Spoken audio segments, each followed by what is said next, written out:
Bende paro ni ahinya nyato jatuo ma irwake ward kacha mano miluongo kanyo kod dhongere ni admission kalure kod gigo mosebedo ka waneno bende ber mar mondo mi onona ne chal mano mar jatuo na ahinya nyato chal mar obwongo mare kapok okete e ward mano machiegni kod joma moko manyalo miyo seche moko beda danger to ne jotuo mamoko manitiere seche moko e ward achiel kode kata manitiere machiegni kode e osiptal kama gintiere. Gima nyaka timre en ni ka jatuo ogemi e osiptal. Gima nyaka kuong tim en ni nyaka timne holistic screening. Tiende ni ing'iyo hali ni mar thieth kaka chal tuo mare koa obwongo ne wiye nyaka tiende.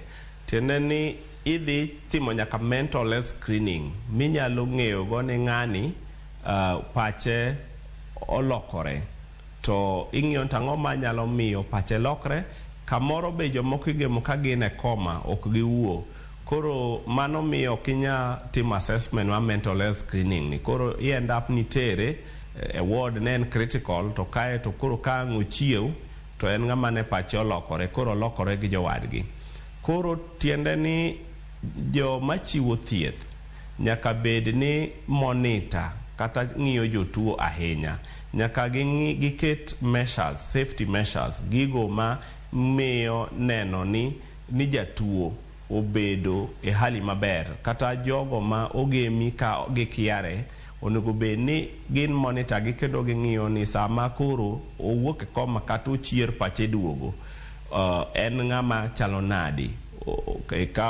Kipenje wach, iwuoyo kode, itimo screening mar mental health ne.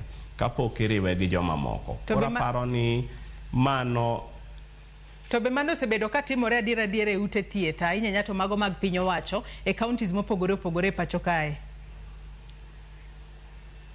E ute thieth moko mano timore. To iyudo ka e ute thieth moko mano ok timore. Koro mane magemo gemo thuolo mar jatuo koro dhi bed ni ohinyo jowadgi nikech pache ok lew. Pache obwongo ne olokore to riwe gi jomoko gi. En kochiew to neno mana gik machalo jochiende. Koro joge oneno maka joma ogore godo to ema no mi yudo ka odhi onego joge to mondo mi obedi kata ni en gi pala modonjgo. Tiende ni security mar osiptal ok otimo tije, ok no cheke. Emomiyo security nyaka koro dhi keti motegno. Jatuo sama donjo nyaka cheke matimne screening maber. Mane ni ok odonjo gi silaha kata gima onyalo dhi hinyo godo ng'ato. To ahinya en ni nyaka wadhi wang'i mental health assessment. Wachek ni to be pache tiyo, pache lew, obwongo ne bende ber. To ka en ng'ano obwongo ne ok ni kare to wa admite e ward mar jogo ma obwongo gi ok ni kare mondo yud thieth kuro makare. En mana ni gima timore ga ni kamoro ng'ato nyalo donjo to nting'o ni natural history mar tuo, natural history of a disease. Tiende ni kaka tuo medo dongore ka en e del. Koro yudo ka kamoro ng'ato no donjo ka en gi malaria mane ok ng'eny ahinya.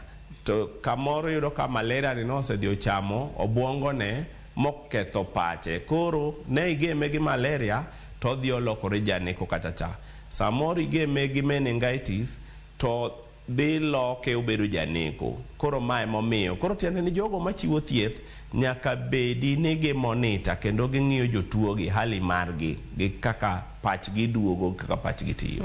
To e monitoring kanyo Dr. Fred kapod antiere kuomi bende jogo ma chiwo thieth kata health workers bende gintiere kod tiegruok mano moromo mar mondo mi ging'e red flag moramora manyalo bedo kuom jatuo e kinde ma koro jatuo yudo thieth e od thieth kacha nikech kwatiyo kod ranyisi e od thieth mano mar Kenyatta National Hospital jotuo ni nowuok e ward ne obiro e ward ng'ama chielo to nego wadgi kata kamano bende jochiw thieth nitiere kod training moro mar ng'eyo ni jatuo ni kaka sani behave mano red flag winjo be ni wakao kang kapok otimo maundu moro amora od thieth ka.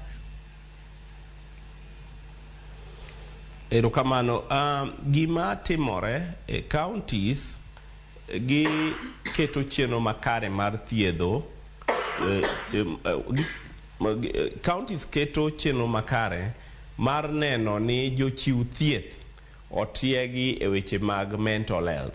Gi samwa wuoyo ni kata Kisumu County watiego jochiw thieth e weche mag mental health kata maternal mental health bende, to watiego nyaka nyamrerwa kata jogo CHPs ma bende ni e gwenge mondo gikonywa timo screening neno ni jogo mani e gwenge ok gin jogo manyalo bedo ni pachgi ok ni kare kata gin tuo mar obwongo. Koro watimo train jowa onego bed ni county serikal mamalo gi mapiny chiwo tiegruok ne jotich serikal machiwo thieth mondo mi ginyalo neno koro ka ng'ato en ng'ama pache ok lew.